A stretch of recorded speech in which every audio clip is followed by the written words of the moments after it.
नमस्कार सगळ्यांना. नमस्कार विद्यार्थी मित्रांनो. आपण AI ची सिरीज चालू केली आहे. यामधला आपला सेकंड व्हिडिओ आहे आजचा. तर लास्ट व्हिडिओमध्ये आपण पाहिलं की व्हॉट इज आर्टिफिशियल इंटेलिजन्स ची कॅरेक्टरिस्टिक्स आणि रिअल लाईफ ॲप्लिकेशन्स एक्झाम्पल्स पाहिले. तर आजच्या व्हिडिओमध्ये आपल्याला टाईप्स ऑफ आर्टिफिशियल इंटेलिजन्स पाहायचं आहेत. तर कोणते कोणते टाईप्स आहेत ते पाहूया. आपण एकदम इन डिटेलमध्ये समजून घेणार आहोत आणि हा टॉपिक आपल्याला UGC NET, MS SET, BCS, BC आणि इंजिनिअरिंग स्टुडंटसाठी खूप इम्पॉर्टंट आहे. चला तर सुरुवात करूया. Types of AI. जनरली AIचे 3 टाईप्स आहेत. 3 कॅटेगरीमध्ये त्याला डिवाइड केलेलं आहे. नॅरो AI, जनरल AI आणि super AI. Narrow AI, general AI आणि सुपर AI. तर फर्स्ट आहे आपला नॅरो AI. फर्स्ट टाईप आहे आपला narrow AI.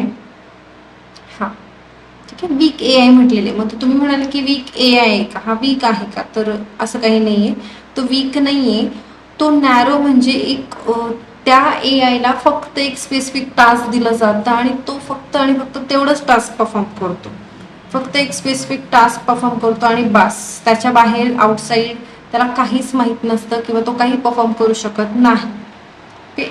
So narrow AI designed and trained to perform specific task. It cannot perform task outside the program domain. तो programme डोमेनच्या बाहेरचं काहीच परफॉर्म करू शकत नाही. तर त्याच्या काहीतरी कॅरेक्टरिस्टिक्स आहेत. टास्क स्पेसिफिक आहे, लिमिटेड इंटेलिजन्स आहे. Most common AI today Alexa. आता तुम्हाला सगळ्यांना माहिती आहे की अलेक्सा सगळे यूज करतात. तर तुम्ही अलेक्साला सांगता की अलेक्सा हे गाणं लाव, अलेक्सा हे कर, तर तिला जेवढे कमांड्स दिलेले आहे, व्हॉइस कमांड्स देतो आपण, ती तेवढेच आन्सर, क्वेश्चनचे आन्सर्स देते. ठीक आहे. अशी डिझाईन केलेली असते अलेक्सा. अजून एक एक्झाम्पल पाहिलं तर गुगल ट्रान्सलेशन. गुगल ट्रान्सलेशन फक्त ट्रान्सलेशनच करतं, दुसरं टास्क तो परफॉर्म करू शकत नाही. It translates text from one language to another. तुम्ही तिला गाडी चालवायला लावलं गुगल ट्रान्सलेशनला, चालवेल का? नाही. तर स्पेसिफिक टास्क आहे. Netflix recommendation system. इथे काय होते की सजेस्ट करताय movies, shows based on user preference. तुमचा प्रेफरन्स कशाला आहे? तुम्हाला हॉरर मूवी आवडता की बॉलिवूड, टॉलिवूड अशा प्रकारचे ज्या मूवीज आहेत ते तुम्हाला रेकमेंड केले जातात. म्हणजे नेटफ्लिक्स रेकमेंडेशन सिस्टीम ही पर्टिक्युलर टास्क परफॉर्म करते. स्पॅम फिल्टर आहे, डिटेक्ट अनवॉन्टेड ईमेल्स, तिथे काम करतं. तर पहा, रिअल लाईफ एक्झाम्पल काय आहे? Netflix recommends movie based on कशावर रेकमेंड करतं? Viewing history. तुम्ही कसं काय व्ह्यू करताय त्या हिस्ट्रीवर डिपेंड आहे तुमचं रेकमेंडेशन. वॉच ड्युरेशन काय आहे, युजर्स रेटिंग्स काय आहेत, या सगळ्या गोष्टीवर डिपेंड असतं नेटफ्लिक्सचं recommendation. This system performs only recommendation task and cannot perform under related task like a driving car. तसं म्हटलं की तुम्ही सांगितलं की अलेक्साला तू कार ड्राईव्ह कर, तर ती करेल का? नाही करणार. अलेक्साला फक्त सांगितलं की अलेक्सा प्ले मराठी सॉन्ग, तर ती प्ले करू शकते. तिला ती कमांड समजून घेते आणि मग प्ले करते. ठीक आहे. अशा पद्धतीने नॅरो AI, वीक AI आपण म्हणू शकतो की असतं, की त्याला स्पेसिफिक टास्क म्हणू शकतो. आता आपला नेक्स्ट जो टाईप आहे AIचा, जनरल AI. आता याला स्ट्रॉंग म्हटलेलं आहे. मग हा स्ट्रॉंग कसा आहे? तर जनरल AI म्हणजे अशी AI जी आपल्या ह्युमन बिईंग प्रमाणे कोणतीही इंटेलेक्च्युअल टास्क परफॉर्म करू शकते. कोणतीही, like human. General AI refers machine capable of performing any intellectual task that a human can perform. Human सारखं कोणतेही काम ती करू शकते. Human level intelligence, ability to learn multiple task, adaptability to new situation, हे सगळ्या गोष्टी करू शकते. आत्ताचं करंट स्टेटस काय आहे जनरल AI साठी किंवा स्ट्रॉंग AI साठी, की general AI does not eight exist. असं पूर्ण माणसाप्रमाणे किंवा ह्युमन बिईंग प्रमाणे काम नाही करू शकत असं AI अजून तरी नाही. करंट स्टेटस आहे. तुम्ही रोबोट मूवी बघितला असेल, त्यामध्ये दाखवले आहे की तो ह्युमन प्रमाणे थिंक करतोय, सगळ्या इमोशन्स, फिलिंग्स सगळं काही आहे त्याला. तर हे जनरल AIचे एक्झाम्पल झालं. तर researcher are actively working towards developing such a system. तर रिसर्चर काय करतात? त्याच्यावर काम करत आहे. ठीक आहे.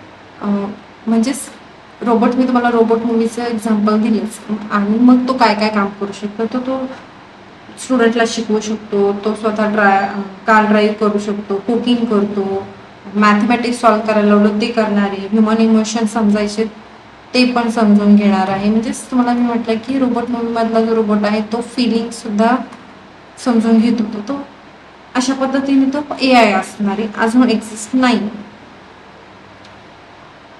हे त्यानंतर आहे आपलं सुपर AI. थर्ड टाईप आहे आपला super AI.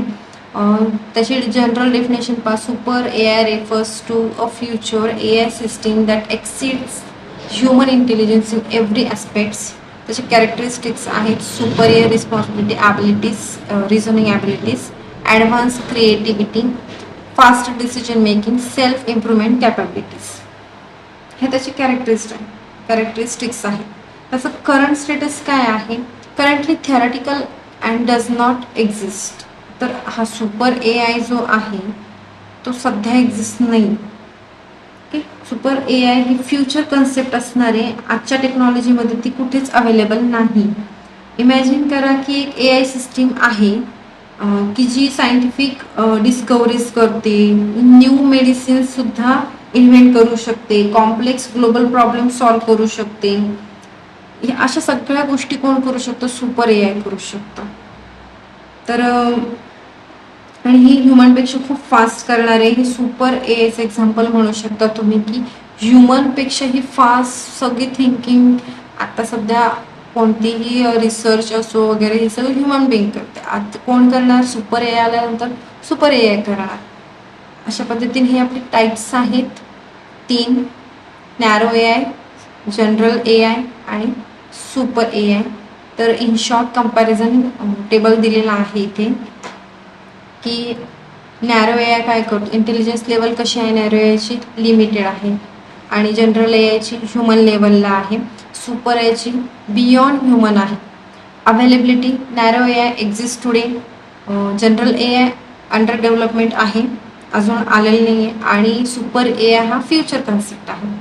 Task capability specific task perform करतो. जनरल AI काय करणार आहे? मल्टिपल टास्क परफॉर्म करणार आहे. ठीक आहे. आत्ता सध्या आपल्यासाठी जनरल AI म्हणजे ChatGPT तुम्ही म्हणू शकता की ती मल्टिपल टास्क परफॉर्म करते. Okay, it's not like robot but ती टास्क परफॉर्म करते. आणि इथे super AI unlimited task. Example पहा, Alexa not available and theoretical it's available. हे झाले याचे टाईप्स. Applications of AI. ते ॲप्लिकेशन्स काय आहेत? तुम्ही कुठे कुठे AI यूज करू शकता? तर health care AI is transforming almost every industry. प्रत्येक इंडस्ट्रीमध्ये आहे.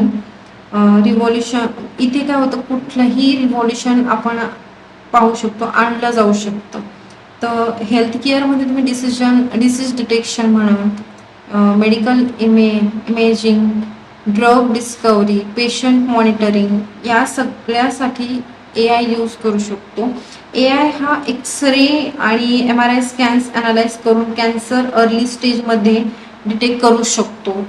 यामुळे ट्रीटमेंट लवकर सुरू करता येते. तर कॅन्सरचं काय होतं सध्या पाहिलं तुम्ही की खूप लास्ट स्टेजला कधी कधी समजतं.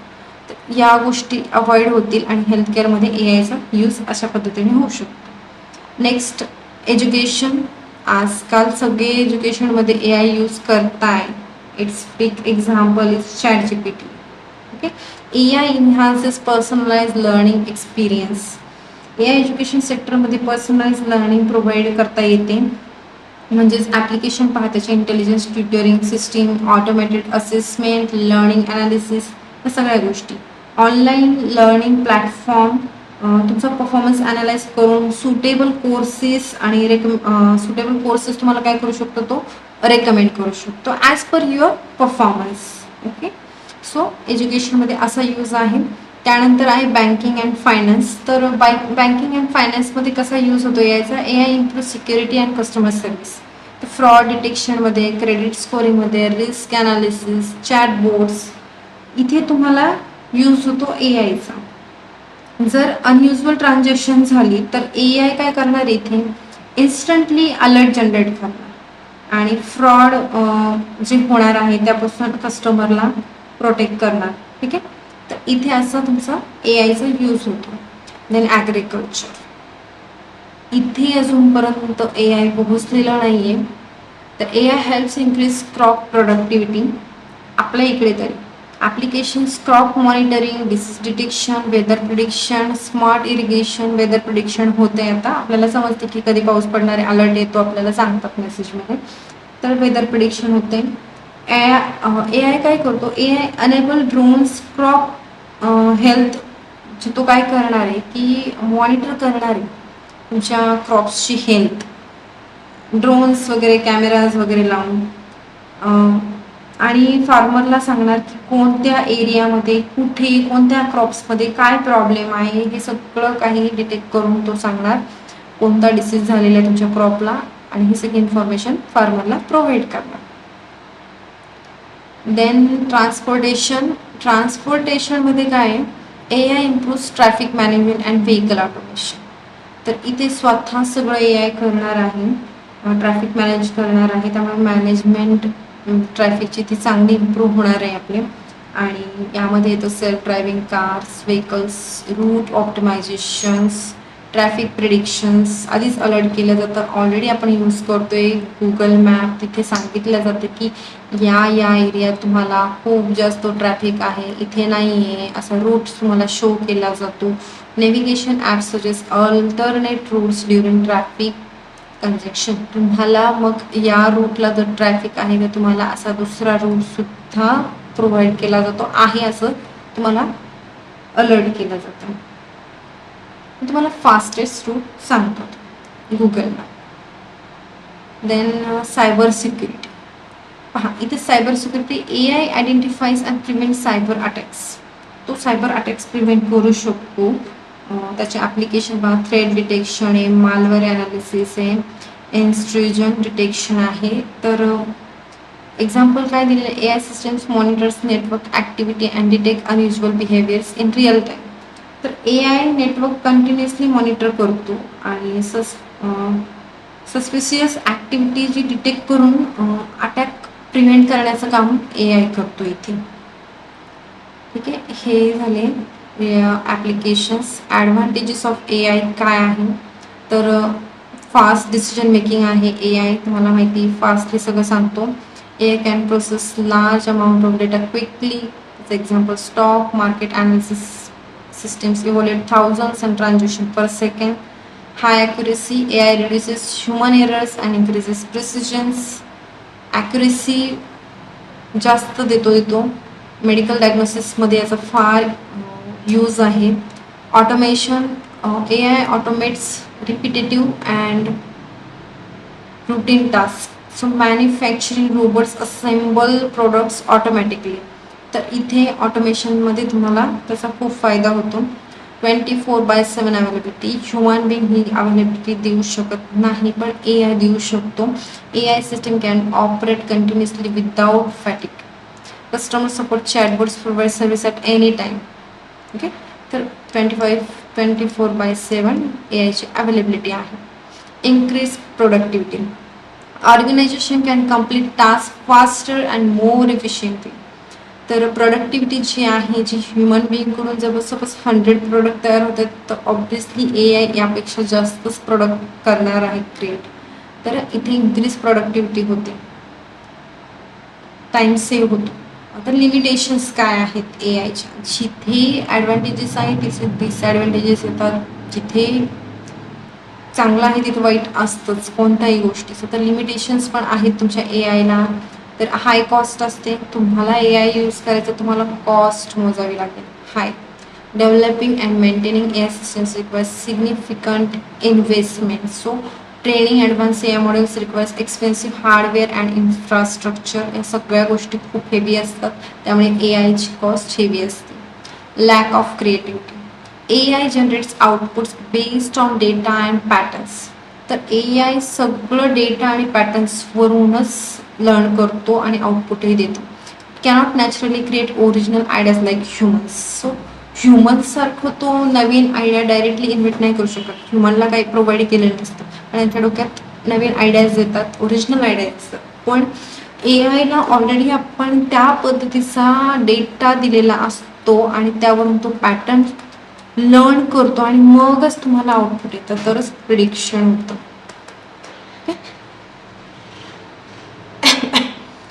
नेक्स्ट पहा, नो इमोशन्स. तर ए आयला ह्युमनसारखे इमोशन्स नाही येणार नाहीत, आणि तरी ते कुठे येतात पहा, सुपर ए आयमध्ये असणार आहे. So chatbot may recognise emotional words but cannot genuinely feel empathy. आपण चॅटबोटला तो इमोशन्स फील देण्याचा प्रयत्न करतो, आपण क्रिएट करतोय तो चॅटबोट तसा, की आपल्याला सिम्पथी मिळणार अशा पद्धतीने. तर इमोशन्स ॲक्च्युअलमध्ये नसतात. Data dependency. AI performs depends heavily on quality of data. की तुमचा जर डेटा क्वालिटी असेल तरच तुमचं परफॉर्मन्स बेटर असणार आहे, अदरवाईज नाही. इनकरेक्ट म्हणजेच तुम्ही पहा, इनकरेक्ट डेटा दिला तर तुम्हाला आउटपुट सुद्धा इनकरेक्टच मिळणार.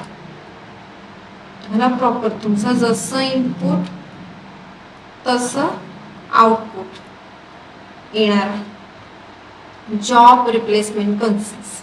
Automation may be reduce demands of certain jobs. तर 100 माणसांचं काम एक रोबोट करतोय, तर कंपनी कशाला 100 लोकांना हायर करेल? तर जॉब रिप्लेसमेंट कन्सर्न्स इथे येतोय. Automated checkout systems and reduce need for cashier Rolls.